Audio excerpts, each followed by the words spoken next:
მოგესალმებით მეგობრებო, თქვენ უყურებთ ხალხს მიღმას მომდევნო ეპიზოდს, სადაც დღეს ჩვენ გავუსაუბრებით რეპროდუქტოლოგს. ეკა გაბაშვილს, მე და ეკამ სხვათა შორის ერთად დავიწყეთ და ერთად გავდიოდით სამედიცინო კარიერას და გზას. ის იყო ეკთანი, მე ამ დროს ვიყავი პრაქტიკანტი და ეკთნობიდან უკვე დღეს შემდგარი ექიმი რეპროდუქტოლოგია. როგორ ხარ? კარგად. ძალიან დიდი მადლობა ამ სიტყვებისთვის. გისურვებთ წარმატებებს, მადლობა მოწვევისთვის და აი ამ ახალი წამოწყებით სულ წინსვლა და წარმატებები. მადლობა ძალიან დიდი. დღევანდელ ეპიზოდში რეალურად ჩვენ განვიხილავთ ძალიან საინტერესო თემებს, იმიტომ რომ ზოგადად ცნობიერება ამ საკითხზე და მედიცინის ამ სფეროზე საკმაოდ დაბალია. იმიტომ რომ ახალია, ვითარდება და კიდე განვითარების ძალიან ბევრ გზებს გადის, რა თქმა უნდა, დროსთან ერთად. მაგრამ სანამ აქამდე გადავალთ, მე მინდა რაღაც კითხვები დაგისვა და მოვისმინო შენგან გულწრფელი პასუხები. სიამოვნებით. როგორც ვახსენე, იყავი ეკთანი და სამედიცინო კარიერა როგორც უმეტესობა სამედიცინო სტუდენტმა დაიწყე ეკთნობით emergency-ს განყოფილებაში და პირველი კითხვა ჩემი იქნება ესეთი: როგორ უთავსებდი ამ ყველაფერს, სასწავლას და ამავდროულად ეკთნობას, იმიტომ რომ ჩემიც პრაქტიკულად იგივე გზა გავიარე და მარტივი ჩემთვის პირადად არ ყოფილა რა და მაინტერესებს შენთვის როგორი იყო და როგორ ახერხებდი ამ ყველაფერს. ზოგადად მედიცინის სფერო, როდესაც ავირჩიე და გადავწყვეტე რომ ყოფილიყავი ექიმი, ვიცოდი რომ ეს იქნებოდა საკმაოდ ხანგრძლივი და რთული შრომატევადი გზა. შესაბამისად ამისთვის მზაობა მქონდა. ისიც არის რომ ექიმების ოჯახში გავიზარდე და მუდმივად ვხედავდი რამხელა შრომა სჭირდებოდათ იმისთვის რომ ყოფილიყვნენ ისეთები როგორებიც იყვნენ და ძალიან ვამაყობდი მათი. შესაბამისად მე ბევრი რჩევის მოსმენა შემეძლო მათი მხრიდან და ვიცოდი რომ რთულ საქმეს მოვკიდე ხელი. ამიტომ რთულად, მაგრამ ვახერხებდი რომ შემეთავსებინა. ეს იყო შრომატევადი 24 საათიანი მორიგეობები, შემდეგ იქიდან უნივერსიტეტში წასვლა, სწავლა, მერე სახლში მეცადინეობა, ისევ მორიგეობისთვის მზადება, მორიგეობებზეც მეცადინეობა გამოცდებისთვის და საკმაოდ რთული იყო ნამდვილად. კი, მეც რომ ახსენდება ეგ პერიოდი, რავი, გიჟგავდი, 2 დღე შეიძლებოდა თვალი ვერ მომეხუჭა და დილით ღამე გამეთენებინა წიგნებთან, წავსულიყავი ლექციაზე ღამენათევი და მე მორიგეობაზე წამოსულიყავი კლინიკაში და აი მაგ დროს კიდე ორგანიზმი მიქაჩავდა. ეხლა დღეს ეგეთ რაღაცებს ფიზიკურად რესურსი არ მყოფნის. და აი ჩემთვის ძალიან საინტერესო რაღაცა ახსენე, ექიმების ოჯახიდან მოვდივარ. და ის სულ მაინტერესებდა მშობლების რჩევა იყო რომ სამედიცინოზე გაიგრძელებინა თუ აი შენით გინდოდა, იმიტომ რომ მე პირადად ვინც კი სამედიცინო, ვინც კი ექიმია, არავის არ უნდა რომ ვიღაცამ სამედიცინო კარიერა გააგრძელოს, იმიტომ რომ პირველ რიგში მოითხოვს ძალიან დიდ შრომას და ის ყველაფერი, რასაც მედიცინა გაძლევს, დროში ძალიან გაწელილია. არის ნამდვილად გეთანხმები, მეც ვისაც ექიმს ვიცნობ, ყველას ამბობს რომ მე არ მინდა რომ ჩემი შვილი ექიმი გახდეს. მაგრამ ძალიან რთულია, იმიტომ რომ ბავშვი, როდესაც ხედავს ამ ყველაფერს, ჩემი თამაში ბავშვობაში იყო თოჯინების მკურნალობა, წამლების მიცემა, გადახვევების გაკეთება და დედასთან ერთად ასე თამაშობდი ჩემს თოჯინებთან. შესაბამისად ბავშვობიდან ძალიან ახლო პროფესია იყო ჩემთვის და როდესაც უკვე გავიზარდე, ვიცოდი ზუსტად რა მინდოდა და ზუსტად ვიცოდი რომ სწორედ გინეკოლოგიის და რეპროდუქტოლოგიის მიმართულებით მინდოდა ჩემი ცოდნის გაგრძელება. ეგ არის მთავარი ზუსტად რა, ნებისმიერ სფეროში, სადაც არ უნდა წახვიდე და რაც არ უნდა აირჩიო ზოგადად ადამიანმა ის საქმე თუ ძალიან გიყვარს, შემდგარი ძალიან კარგი პროფესიონალი გახდები. ხა და თუ ვიღაცის ანუ ამ საუბრით იმის თქმა მინდა და იქამდე მინდა ეს ყველაფერი მივიყვანო, რომ ვიღაცის გამო რომ რაღაცას აკეთებ, ეს ხათრი იქნება, შიში იქნება თუ ნებისმიერი ფაქტორი რა, რაც არ უნდა ავიღოთ, არ გამოგივა ისე რა, იმიტომ რომ მაგ დროს რაღაცას აკეთებ მოვალეობის მოხდის მიზნით რა და შესაბამისად რაღაცას მე პირადად რომ მოვალეობის მოხდის მიზნით ვაკეთებ, იმიტომ რომ ამის ვალდებულება მაქვს და თუნდაც არა პატივისცემა, ხო, რაღაცის მიმართ, რა ვიღაცის, რომ აი რაღაც შეიძლება საერთოდ არ მომწონდეს საქმე, მაგრამ პატივისცემა მქონდეს იმ ადამიანის, ვინც დამავალებს და გავაკეთო.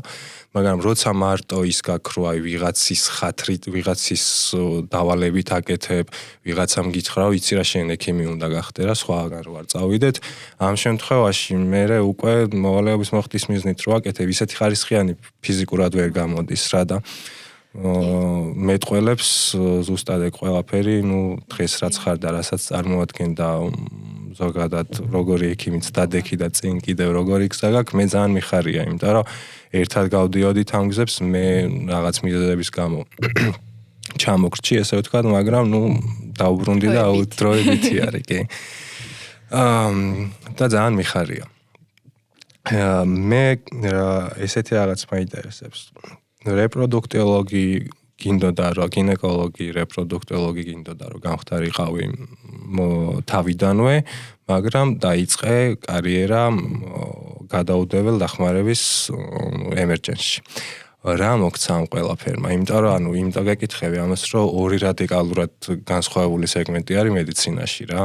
რა თქმა უნდა, როდესაც ვიყავი სტუდენტი, გადავწყვიტე, რომ აი ეს ზოგადი ცოდნა ყველა მიმართულებით მქონოდა, მომეგროვებინა და ეს გახდა ზუსტად იმის მიზეზი, რომ მე მივედი რესპუბლიკურ საავადმყოფოში, ემერჯენსის განყოფილებაში, სადაც ყველანაირი ავადობის მქონე პაციენტი მომართავდა კლინიკას.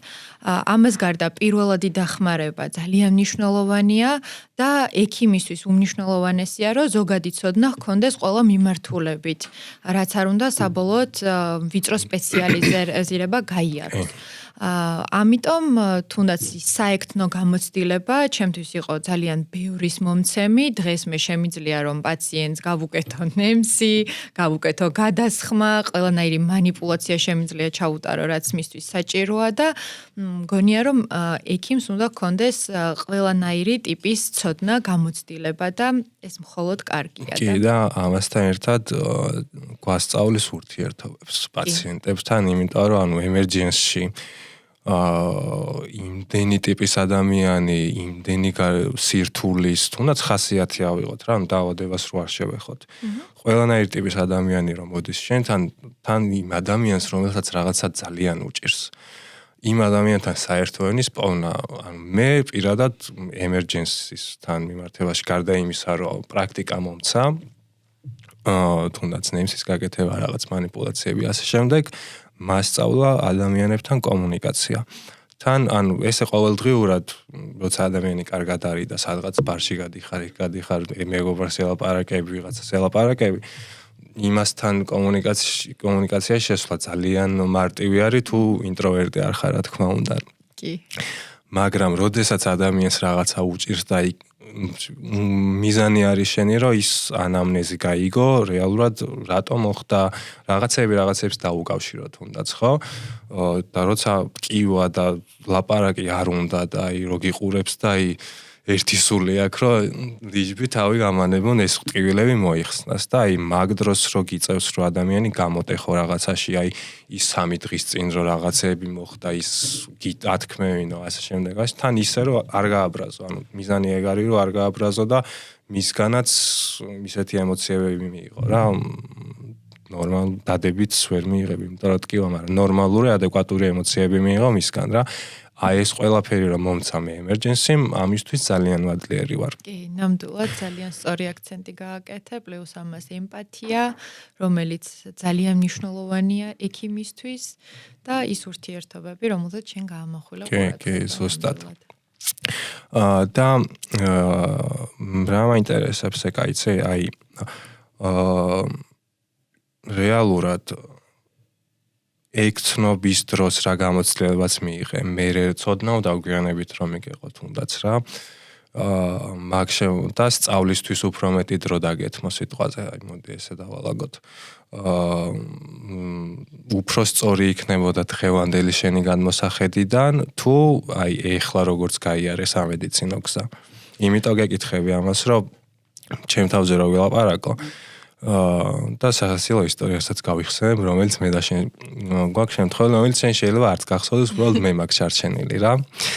მე რო თქვენთან მოვედი, ვიყავი, ანუ როგორც კი ჩავაბარე სამედიცინოზე, ეგრევე გადავწყვიტე რატომღაც რომ მოვსულიყავი კლინიკაში. და რეალურად არაფრის თეორიული ცოდნა არ მქონდა რა, იმიტომ რომ აგვისტოში მივიღე პასუხი რომ გავხდი სამედიცინო სტუდენტი და სექტემბრის დასაწყისი იყო უკვე უნივერსიტეტი დაწყებულიც არ მქონდა რომ პრაქტიკანტად მოვედი.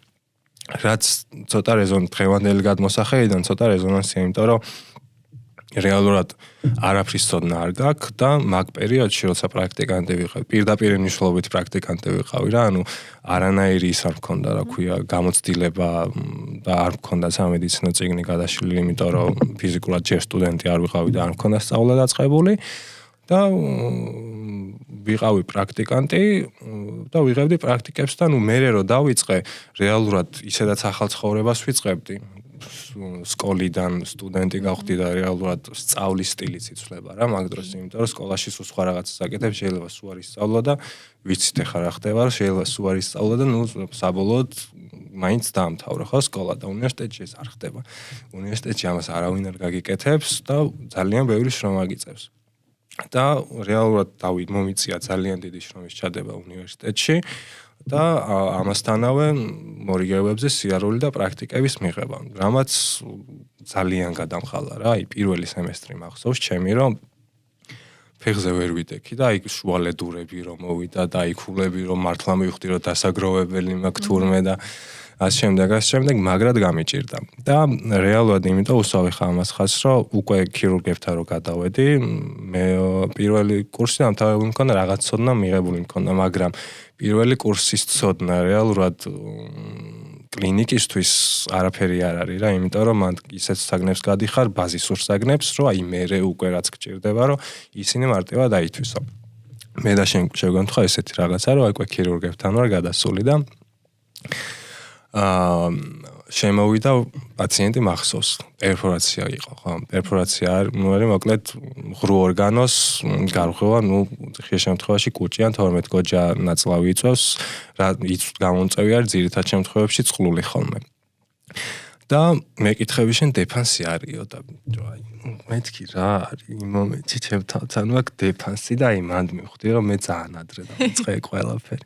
ნუ დეფანსი არის მუცლის კუნთების დაჭიმულობა ხდება მოკლედ ამ პერფორაციის დროს და მუცელი ქვასავით არის მოკლედ და ანუ მაგ დროს როდესაც ეს ხდება ზოგადადაც ადარებენ ხანჯლის საცემის მაგვარი ტკივილი გაქო რა, ანუ ამ დაავადებას კონკრეტულად რა და ანუ ეგ რომ მკითხე და მე ეს ყველაფერი არ პირობს ჩემ თავზე მაგრა გავბრაზდი რომ აი მეთქი ახლა ქირურგიაში გადავედი და მეთქი აი ქირურგიას რაც ეხება ეგეთი რაღაცები ხოლმე ვიცოდე. ხო და აი მანდ მივხვდი რომ ჩემთვის ძალიან ადრე იყო მომენტში და აი შენთან როგორ იყო რა. ცოტა მაგრად გამეწევა ამ კითხვის დასმა, მაგრამ მე ეს ისტორია ნამდვილად არ მახსოვდა. ხო, გითხარი არ გემახსოვრება თქო. მე რო ჩამრჩა გულში მაგიტომ ახსოვს მე.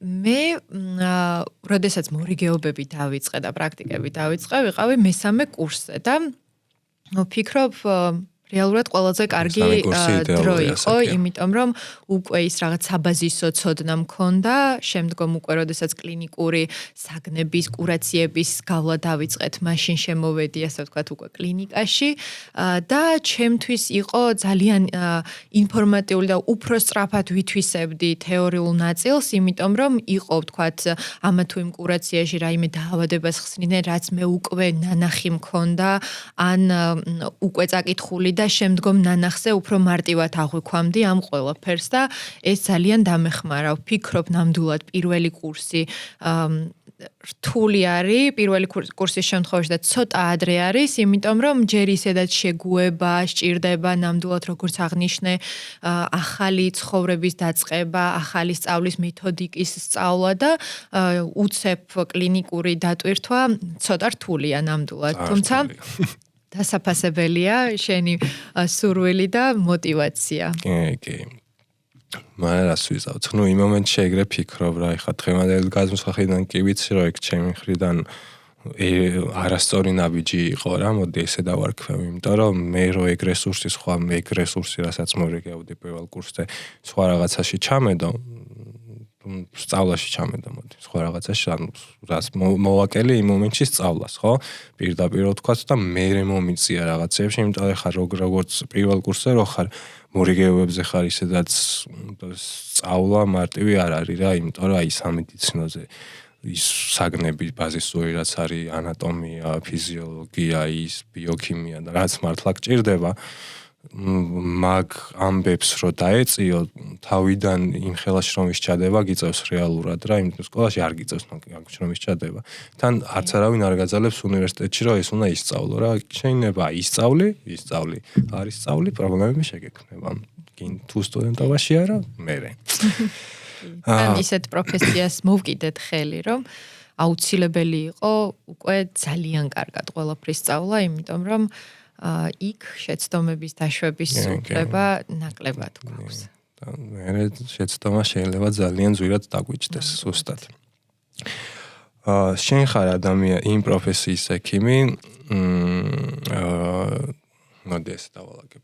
შენთან ადამიანები მოდიან, რომ ბედნიერება ეწვიოთ, რაც არის ბავშვი და შვილის სიხარული. შენ პირადად შენ რას გრძნობ აი მაგ მომენტში, როცა ადამიანებს ეხმარებ, იმიტომ რომ მე როცა ოპერაციას ვაკეთებ თუნდაც, ხო? და სიცოცხლის გადავარჩენ, მე მგონი არის ცოტა განსხვავებული სიხარულები არის, იმიტომ რომ ეხლა მშობლებს ყველაზე დიდი სიხარული არის ალბათ ბავშვის სკოლა, მით უმეტეს იმათთვის, ვისაც პრობლემები აქვს, ამ მომენტში ანუ შენ თავში რა ხდება? მე ვარ ადამიანი, რომელიც უზომოდ არის შეყვარებული თავის პროფესიაზე. ეს იყო ჩემი ოცნების პროფესია. ამიტომ ზუსტად ვიცოდი რაზე ვოცნებობდი და ეს ოცნება დღეს რომ რეალობად იქცა და მე მაქვს იმის საშუალება რომ დავეხმარო რაც შეიძლება მეტ წყვილს რომ შეიგრძნონ ეს ბედნიერება, ამაზე დიდი სიხარული მგონი არაფერი. კი. კაი, და მოდი ჩავშალოთ ეხა რახან უკვე რეპროდუქციას შევეხეთ, ჩავშალოთ ეს საკითხები, კურნალობის გზები, მოდი სანამ კურნალობამდე მივალ, ურთიერთობა როგორი არის ამ სეგმენტის პაციენტებთან, იმიტომ რომ მარტივი ისედაც ოჯახი დასტრესილია იმით, რომ პრობლემა აქვს და ვერ ორსულდება და ამ დროს შენ რეალურად ძალიან მაგარი ფსიქოლოგიც უნდა იყო რა, იმიტომ რომ ისედაც იმედ გაცრუებული ადამიანი მოდის შენთან და პროცესიც შეიძლება რაღაც მომენტში გაიწელოს, ხო, ეს ყველაფერი და შენ ამ დროს გიწევს, რომ ფსიქოლოგი იყო დაამშვიდო და ამასთან ერთად მოდი ამ ყველაფერს რომ მეტყვი, ერთი იმედის მონცემი ისტორიაც გავიხსენოთ პაციენტის. ზოგადად, როგორც აღნიშნე, ძალიან რთულია ნამდვილად და დიდი ფსიქოთერაპიული ნიჭიც უნდა ჰქონდეს ექიმს. ყველა მიმართულებით არ არის აუცილებელი მხოლოდ რეპროდუქტოლოგიის მიმართულებაზე აღვნიშნოთ ეს, თუმცა ძალიან რთული არის, მაგრამ ძალიან მნიშვნელოვანია ის, რომ წყვილთან ჩვენ დავანახოთ, რომ მათ მიმართ ჩვენ გვაქვს ემპათია. ამას როდესაც ხედავენ და ყველა ექიმს უნდა ჰქონდეს ემპათია და ამას როდესაც წყვილი ხედავს, შესაბამისად მათ შორის იკვრება ის მნიშვნელოვანი ჯაჭვი, ბმა და ერთი მიზნისთვის ერთად უკვე იწყებენ სიარულს. ჩემი პაციენტებთან მე ვარ ყოველთვის მათთან გვერდში მდგომი მეგობარი, რომელიც ეხმარება სწორი მიმართულებით აიღონ გეზი, გამოვიკულიოთ მიზეზი ამა თუ იმ დარღვევის და შესაბამისად მე უკვე როდესაც ამ მიზეზს მკურნალობთ, ვიღებთ შედეგს, რასაც ქვია უკვე ძალიან მაგარია. ორსულობა. კი და ამ სიხარულს რო შენანიჭებ იმ ადამიანებს იმათთვის ხო წარმომიდგენია შენ ვინ ხდები? ქალღმერთი ალბათ. და შენ თავთანაც რომ მით უმეტეს პროფესია რომელიც ძალიან გიყვარს და წარმატებული кейსი როცა გაქვს და ადამიანს ეხმარები ან ყველა თავისი ოცნების ახდენაში, იმიტომ რომ მსგავსი ადამიანებისთვის უკვე ოცნებად არის რა, ოცნება შეგვიძლია დავარქვათ, რომ აი ბავშვის ყოლა ოცნებად იქცა მათთვის და ამ ოცნების ამხდენი რო ხარ შენ თვითონაც ეგ ეიფორია მეც რაღაც კუთხით მეცემონებით განვიცდი მაშინ რა ეიფორიასაც მაგ დროს გამოდიხარ და განიცდი რა იმიტომ რომ ძალიან მაგარია. ყველაზე რთული არის, როდესაც პაციენტი მოგმართავს განმეორებითი ორსულობის განმეორებითი დანაკარგებით და აი წარმატებული кейსი გაიხსენეო რომ მითხარი, გავიხსენებ ისეთ შემთხვევებს და არაერთ შემთხვევას, როდესაც პაციენტი მოგმართავს განმეორებითი ორსულობის დანაკარგებით, მრავალი შეწყვეტილი ორსულობით და შემდგომ უკვე სწორი მიმართულებით, სწორი მკურნალობით ვიღებთ ჯანმრთელ ახალშობილს, იმიტომ რომ ჩვენი რეპროდუქტოლოგების, გინეკოლოგების მოვალეობა და მთავარი აზრი სწორედ ის არის, არა მხოლოდ რომ მივიღოთ ორსულობა, არამედ ბოლოს მივიღოთ ჯანმრთელი ახალშობილის სახლში და ბედნიერი მშობლები. ხო მარტო ორსულობა და დაორსულება არ არის მიზანი, მთავარია ბავშვი იყოს ჯანმრთელი, როგორც იტყვოდნენ ხო. მიყვარს ეგ გამოთქვა. აი, და შევეხეთ უკვე რა პრობლემებს აწყდებით, რა იწვევს ამ ყველაფერს, მკურნალობის გზები რა არის და რა ეტაპების გავლა უწევთ პაციენტებს, მოდი. დავახარისხოთ ესე ხო. ზოგადად რეპროდუქტოლოგთან მიდის წყვილი, რომელსაც აქვს უშვილობა ძირითადად და უშვილობა განისაზღვრება სწორედ ესე, რომ ერთწლიანი რეგულარული დაუცველი სქესობრივი ცხოვრების ფონზე, როდესაც არ დგება ორსულობა. 35 წლის ზემოთ კი ეს დრო უკვე შემცირებულია და არის 6 თვეზე და 6 თვე არის მოცდის დრო და შემდგომ უკვე იწყება აქტიური დიაგნოსტირება და მკურნალობა. თუმცა ძალიან სასიხარულოა, რომ დღესდღეობით ტენდენცია შეიცვალა და პაციენტები მოგმართავენ ორსულობის უბრალოდ დასაგეგმად, მანამდე იცავდნენ თავს, უნდაც სრულფასოვანი გამოკვლევა, წინასწარი სკრინინგული გამოკვლევები და შემდგომ უკვე დაგეგმვა ისე სწორად ორსულობის და ეს ძალიან სასიხარულოა. კი, იმიტომ რომ ახალი თაობა ისე არის წამოსული და ანუ ეგ ძველ თაობებში იყო, რომ აი უკვე პრობლემას რო ხედავდნენ, მაშინ მიდიოდნენ და თუნდაც სპეციალისტთან და ზოგადად ცხოვრებაში ეგეთი ტვევი არიან და ეხლა ჩემი მშობლებიც და მშობლების თაობაც აი რა პრობლემა რო წარმოიშვება მერე უყვართ რა მიჩვეულები არიან მერე მაგის გადაჭრას რა და ჩვენი თაობა უკვე ისე გავიზარდეთ და ისეთი რაღაცეები გვაქვს ნანახი რომ აი რაღაცა წინასწარ ვართ ხოლმე ხშირ შემთხვევაში ყველა უმეტესი რაღაცეებისთვის მზად და წინასწარ გვიყვარს რაღაცეების განსაზღვრა და ეგ ძალიან კაი თაობათა ცვლაში ხო აი რაღაც კარგი რომ მოხდება და ცუდი და აი ჩვენ შემთხვევაში ჩემი აზრით ეგ ძალიან კაი თვისება შევიძინეთ და თუნდაც ის რომ ჩემი უფროსი კოლეგებისგან რეპროდუქტოლოგებისგან ხშირად მომისმენია რომ ადრე იყო მომართვიანობა მხოლოდ ქალის მხრიდან და იწყებოდა ქალის კვლევები და დათანხმება, ასე ვთქვათ, რომ მეუღლე მოსულიყო ბიოლოგიური მასალის გამოსაკვლევად. თუმცა დღესდღეობით ესეც შეიცვალა და უკვე წყვილი ერთად მოდის რეპროდუქტოლოგთან და ესეც ძალიან სასიხარულოა და გაუცილებელი არის. პირიქით, პირველი ნაბიჯი სწორედ დიაგნოსტიკაში გვაქვს მამაკაცის ბიოლოგიური მასალის გამოკვლევა, იმიტომ რომ ის ფაქტორი თუ გამოირიცხება, მერე უკვე ანუ პირველი მამაკაცი უნდა იქნას გამოკვლეული. პირველი გამოკვლეული, იმიტომ რომ არ სჭირდება განსაკუთრებული მზაობა, არაფერი განსაკუთრებული მზაობა არ სჭირდება, ერთი კვლევა არის სპერმოგრამა, რომლის ჩაბარებაც ხდება და უკვე ამის შემდგომ თქვა თუ მამაკაცის ფაქტორი გამოირიცხება, მერე ვიწყებთ ქალბატონთან უკვე სრული დიაგნოსტიკის ჩატარებას და შესაბამის მკურნალობას. და მერე ემოციურადაც მამაკაცის კუთხით რომ ყველაფერი წყობაში იყოს, ჩემას დავაფიქსირებ. ემოციურად რომ ემოციურად მაგ მომენტში მეუღლის კი რა თქმა უნდა კაცსაც ჭირდება, მაგრამ ქალს უფრო ჭირდება რა ემოციურად ვიღაცა გვერდში მდგომი ექიმის გარდა და აუცილებელი არის და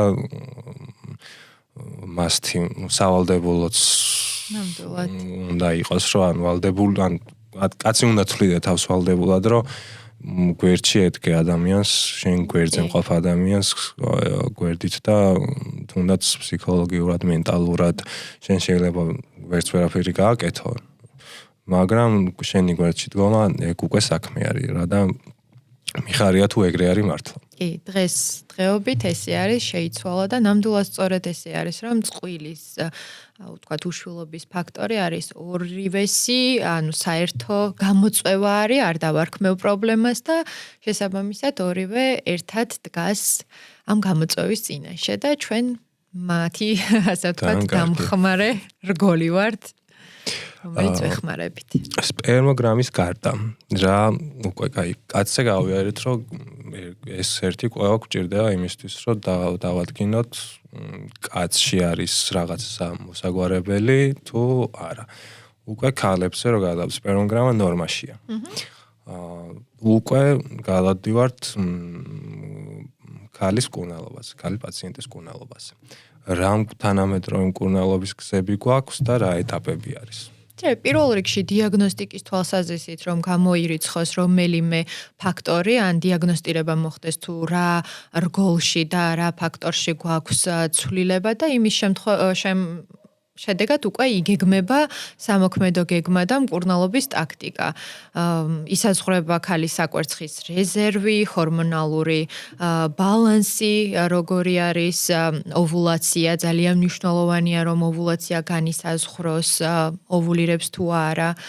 და შესაბამისად უკვე ამის მიხედვით ენდომეტრიუმი აუცილებლად უნდა განისაზღვროს ენდომეტრიუმის სტრუქტურა, სისქე და შემდგომ უკვე იგეგმება ის სამოქმედო ტაქტიკა მკურნალობის კუთხით.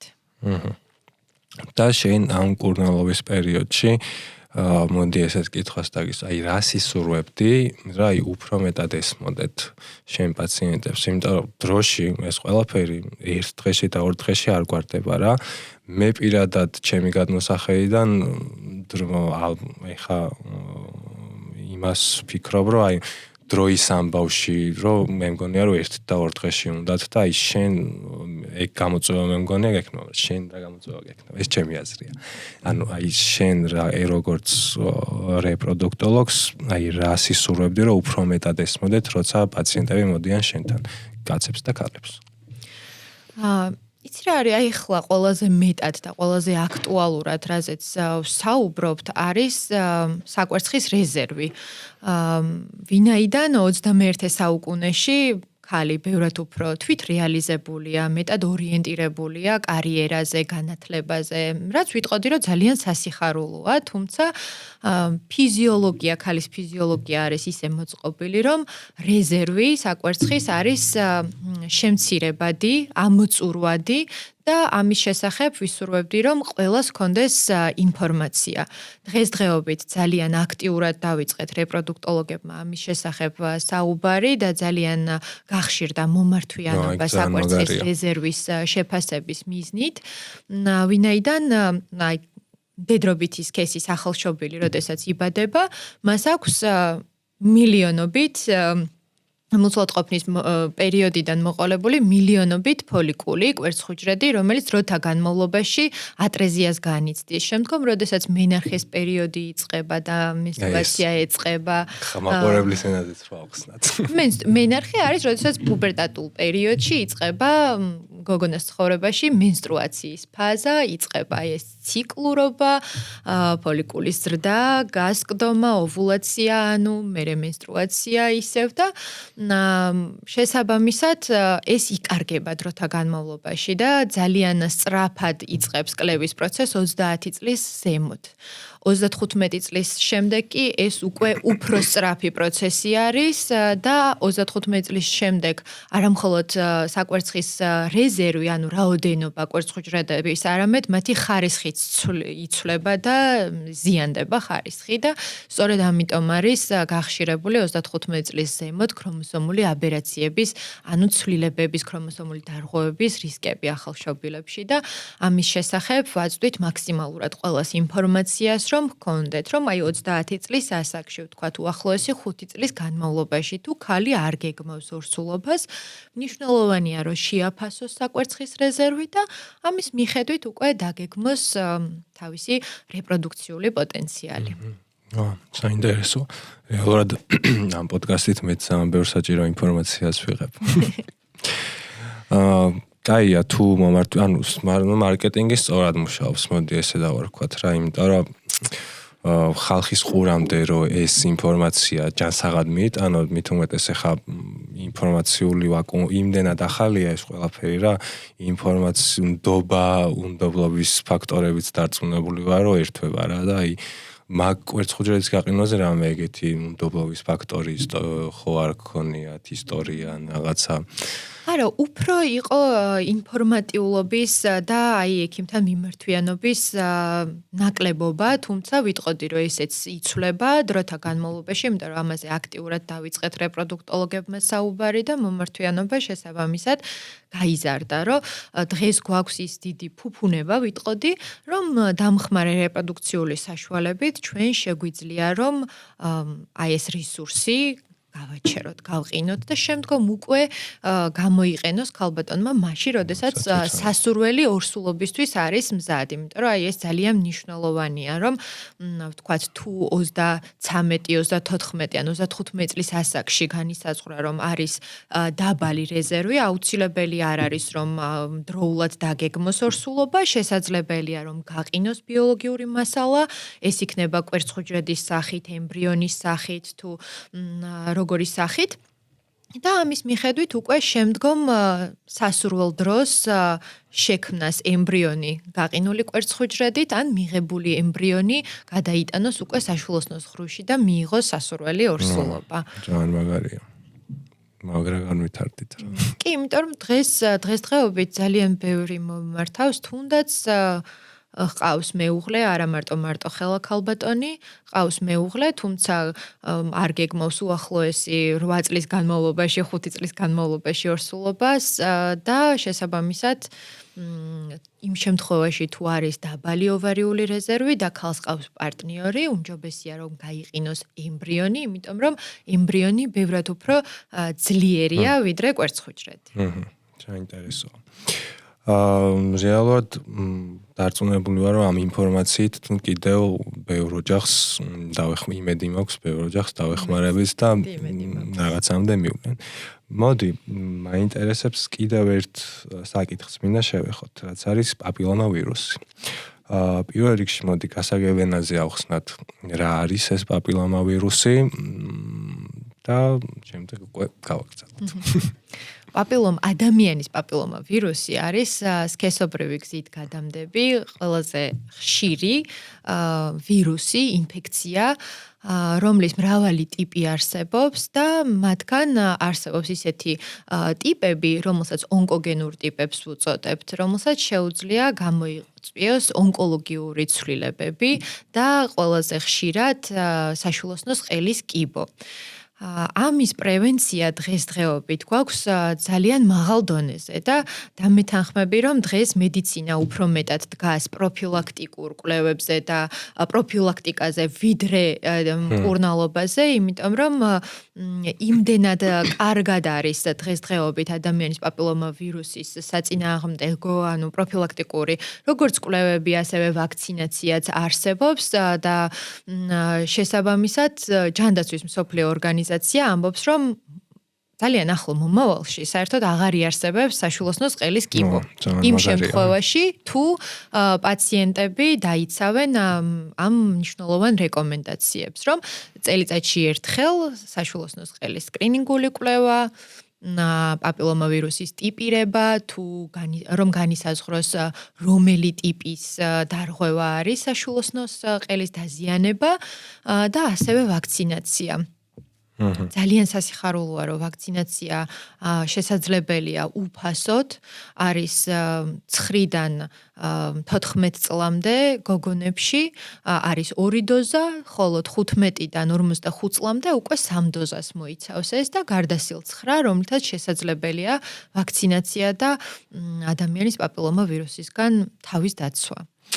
ხო, რეალურად მე მაინტერესებს თუ სწორად მახსოვს, ანუ პრეზერვატივით თუ პრეზერვატივის გარეშე არ აქვს მნიშვნელობა, მაინც გადადის, ხო? კანით კანთან კონტაქტი უკვე საკმარისია იმისთვის, რომ ინფიცირება მოხდეს. ხო, და მნიშვნელოვანი აქ ის არის, რომ ანუ არ უნდა გვეშინოდეს ამ ყველაფრის, არსებობს ამ ყველაფრის უკვე, იმდენად თანამედროვე გახდა მედიცინა და ისე ვითარდება, რომ ესეთი გახშირებული დაავადებები, თუნდაც კაცის მხარე რო ავიღოთ, ხო?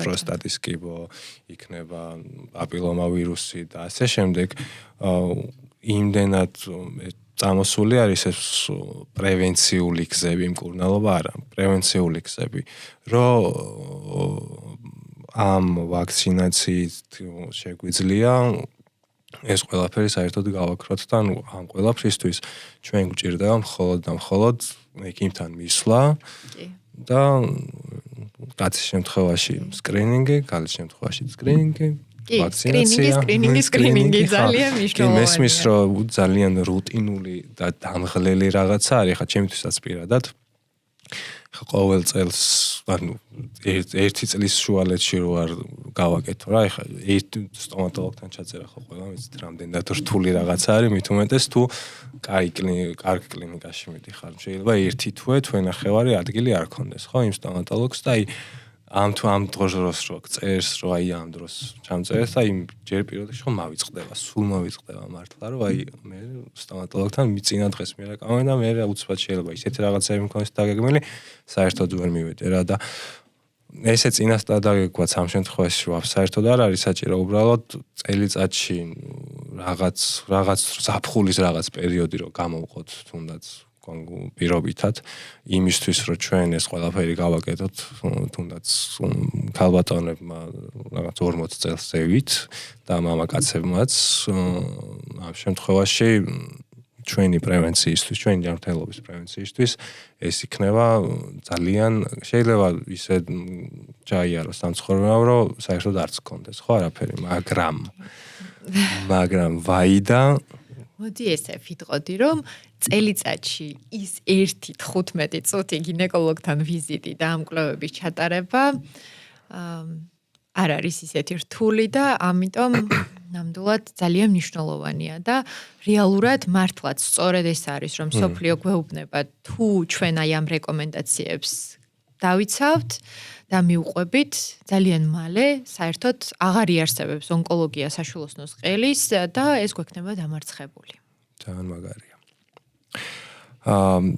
მოდი ესეთ რაღაცას კითხავ, როგორც გინეკოლოგს. რას ისურვებდი, რაც ყველა ქალმა უნდა იცოდეს. მოდი ესე დაგისვავ კითხვას. როგორც გინეკოლოგი. რომ ძალიან მნიშვნელოვანია სკრინინგული გამოკვლევები. მაგის გარდა, ეგ თქვით უკვე. ცოტა ისეთი კითხვაა, ხო? კი. დასაფიქრებანი. კი, ნამდვილად, იმიტომ რომ რაზეც მინდოდა ასე ვთქვათ, აქცენტი გაგვეკეთებინა, რომ აი ეს ინფორმატიულობის თვალსაზრისით პაციენტებს ქონოდათ, ეს ვთქვით და მიხარია რომ დღეს უკვე პაციენტებმა დაიწყეს ამ ინფორმაციების მიღება, პლატფორმები გაიზარდა და მათი ინფორმირებულობა უფრო ნელ-ნელა უფრო და უფრო იზრდება. ოკეი, და დღეს რაიმე გამოწვევები ამ რეპროდუქტოლოგიას ახალი რახან არის? აქვს საქართველოში. სხვა ქვეყნებს რო არ შევეხოთ. საქართველოში თუ არის რამე გამოწვევები, რასაც დღეს ვაწყდებით. საქართველოში მე ვიტყოდი, რომ ევროპაში ერთ-ერთ მაღალ დონეზე ვართ რეპროდუქტოლოგიის მიმართულებით, იმიტომ რომ გვაქვს არაჩვეულებრივი ტექნოლოგიები, გვყავს არაჩვეულებრივი სპეციალისტები, რეპროდუქტოლოგები, ემბრიოლოგები და დღესდღეობით შემიძლია თამამად ვთქვა, რომ საქართველოში სამედიცინო ტურიზმი არის რეპროდუქტოლოგიის მიმართულებით, იმიტომ რომ ძალიან ბევრი უცხოელი პაციენტი ჩამოდის ინვიტროს გასაკეთებლად აქ, იმიტომ რომ იციან, რომ არანაკლებ შედეგიანი იქნება აქ მათი მკურნალობა და ეს ძალიან სასიხარულოა, იმიტომ რომ მუდმივად ვცდილობთ განვითარდეთ, მუდმივად ვცდილობთ დავეციოთ, ვისწავლოთ და აი რაც არის ეშრე ევროპის რეპროდუქტოლოგთა და ემბრიოლოგთა ასოციაცია, მათ გაიდლაინებს მივყვებით და ყოველწლიურად, როდესაც იმართება კონფერენციები, ვსწავლობთ მათგან თუ რა კვლევა ტარდება, რა არის სიახლე და შესაბამისად ჩვენი განვითარება ნამდვილად ძალიან მაღალ დონეზეა. ეგ ძალიან მაგარია, იმიტომ რომ რეალურად მით უმეტეს მედიცინაში რაც ახალია, ყოველწლიურად იმხელა ნახტომებს აკეთებს, რომ დაწევა ესე მარტო შეუძლებელი არ არის, მოდი ესე ვიტყვი, მაგრამ ეგ კომფორტი რო გაქვთ, რომ თუნდაც კლინიკა ხელს გიწყობთ ამ ყველაფერში, სადღაც გიშვებთ ევროპაში თუნდაც რო უფრო მეტი სხვა ექიმების გამოცდილება მიიღოთ, ერთმანეთს გაუზიაროთ თქვენი გამოცდილება და იქიდან რაღაცა წამოიღოთ, ახალი რაც იქნება რა, ყოველწლიურად. ეგ ძალიან მაგარია და საჭირო რაღაც არის, რაც რეალურად ქართულ მედიცინას დღეს აკლია. სამწუხაროდ და მიხარია, რომ თქვენ სფეროში ეს კარგად არის დაალაგებული რა და ხვდებიან იმას, რომ რეალურად ეს მათთვისაც არის რა. ანუ თქვენში ჩადებული ინვესტიცია რეალურად გაცრავად თქვენში ჩადებული ინვესტიცია საბოლოოდ მათ ბიზნესის კუთხით რო შევხედოთ, მათ უბრუნდებათ 10 მაგათ შეიძლება მეტჯერ, შეიძლება 5 მაგათ, მაგრამ თავარია უბრუნდებათ ბიზნესის უბრუნდება, რაც მთავარია შედეგით, იმიტომ რომ ეს ცოდნა, ეს გამოცდილება გვეხმარება იმაში, რომ კიდევ უფრო მეტი სასურველი შედეგი მივიღოთ. შედეგის გარდა ბიზნეს გათვლაც ხო არის, რა თქმა უნდა, ეს ყველაფერი რა და რაც არ უნდა შორს წავიდეთ, სამედიცინო სფერო ერთ-ერთი ყველაზე დიდი ბიზნეს კორპორაცია არის ალბათ მთელ სოფლიოში, ალბათ არა მთელ სოფლიოში. მე მინდა რეპროდუქციაზე, იდეაში ამ ეტაპისთვის მე პირადად მივიღე ძალიან ბევრი საჭირო ინფორმაცია, როგორც მე უყლեմ, მოდი ესე ვიტყვი, მივიღე ძალიან ბევრი საჭირო ინფორმაცია და სამომავლოდაც აუცილებლად უკვე ვიცი რეალურად აქამდე თუ ისე რა ცოდნა მქონდა ყველაფერთან დაკავშირებით, უკვე რეალურად გავიგე რა დროს რა ეტაპებს გადის ფსიქოლოგიურად, მენტალურად, რა მდგომარეობაში უნდა იყოს შენ თვითონაც, რა რაღაც მომენტებში მანდ არ ვარ, მაგრამ ხვდები, რომ შენ რეალურად ძალიან დიდი შრომის ჩატევა გიწევს და მენტალურად ძალიან მაგარი ადამიანი ხარ, მოდი ესე და ესე გეტყვი, იმიტომ რომ უყურო ადამიანებს, რომლებსაც ძალიან დიდი პრობლემა აქვს და რეალურად პირდაპირ ვთქვათ, რომ ეს ისეთი პრობლემაა, რომ შეიძლება რაღაც მომენტში გამოიწვიოს ოჯახის დანგრევა. პირდაპირ ვთქვათ რა, იმიტომ რომ ერთ-ერთი მთავარი მიზანი ცოლ-ხრობის, ახლა მარტო კი რა თქმა უნდა გვიყვარს ერთმანეთი, მაგრამ ბავშვი ძალიან დამაკავშირებელი რაღაც არის ოჯახისთვის რა და ეს ყველაფერი რო ეცლებათ, ბევრ პრობლემას იწვევს წყვილს შორის, ესე ვფიქრობ. და შენ რეალურად ამ პრობლემის მომგვარებელიც ხარ და მადლობა ამ ყველაფრისთვის და რეალურად პროფესიულად მე დარწმუნებული ვიყავი იმ პიროვნებიდანაც დიდი ხანი გავიდა ჩვენი ბოლო შეხვედრიდან, მაგრამ შენი ტიპაჟიდან, შენი პაციენტებთან ურთიერთობიდან გამომდინარე, შენი საქმისადმი სიყვარულიდან გამომდინარე, დარწმუნებული ვარ და დარწმუნებული ვიყავი, რომ დღეს როცა ის ასაკი დაგიდგებოდა და ის დრო რო ექიმი გახდებოდი, ძალიან მაგარი იქნებოდი და მართლა ძალიან მაგარი ხარ და ძალიან მაგარ საქმეს აკეთებ და დიდი მადლობა ამ ყველაფრისთვის. მადლობა. და ასევე გისურვებთ ყველას ხალიფს, თქვენი თავი გიყვარდეთ აუცილებლად და ეს პრობლემა ვისაც გაწუხებთ, მოგვარებადია. მთავარი არის ამ ყველაფერზე ლაპარაკი, სწორ სპეციალისტთან მისვლა, რომელიც ამ ყველაფერში დაგეხმარებათ და ამ ყველაფრის გადაჭრაში ამ ყველაფერს მოგაგვარებინებთ. ნამდვილად დღესდღეობით რეპროდუქტოლოგია არის ისე განვითარებული, რომ უშვილობა რეალურად გვაქვს დამარცხებული, იმიტომ რომ ძალიან ბევრი დამხმარე რეპროდუქტოლოგიური საშუალება არსებობს, რის მეშვეობითაც შეგვიძლია სწორად დავგეგმოთ ორსულობა. კი, ძალიან მაგარია, მთავარი არის სწორ დროს კი არა, თავის დროზე მისვლა სპეციალისტთან. და მიხარი ამ პოდკასტით მინიმუმ ერთ ადამიანს მაინც თუ დავეხმარები იმაში, რომ რეპროდუქტოლოგთან თავის დროზე მივიდეს და დაგეგმოს თავისი ორსულობა, მე პირადად ბედნიერი ადამიანი ვიქნები. მადლობა ეკა სტუმრობისთვის. ძალიან დიდი მადლობა. ძალიან გამიხარდა შენი კიდევ ერთხელ ნახვა და უკვე როგორც სტუდენტები და უკვე როგორც დასრულმა ადამიანებმა ისე გავიზიარეთ ერთმანეთის და ისე გავცვალეთ სიტყვა და ვისაუბრეთ და გაზრდილები ვართ ძალიან და გითხრა იმას აქთან შედარებით სადაც ვიყავით. ძალიან სასიამოვნო იყო ჩემთვისაც და დიდი მადლობა და კიდევ ერთხელ წარმატებებს გისურვებ. ძალიან დიდი მადლობა. მეგობრებო, შეგახსენებთ, რომ ეს პოდკასტი იწერება Echo Chamber-ში, Instagram-ის ლინკი იქნება აღწერაში. შეგიძლიათ მოგბრძანდეთ, მიწეროთ ამ ბიჭებს, ყველანაირად გვერდში დაგიდგებიან.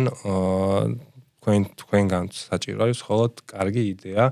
დანარჩენში აბსოლუტურად ყველაფერში გვერდში დაგიდგებიან, მონტაჟი იქნება, ნებისმიერი საფორთი რაც დაგჭირდებათ, ყველაფერში თქვენ გვერდით იქნებიან და ძალიან მაგრად აკეთებენ ამ საქმეს, სახეზე გხედავთ ალბათ. აბა, მომავალ შეხვედრამდე. მომავალ შეხვედრამდე.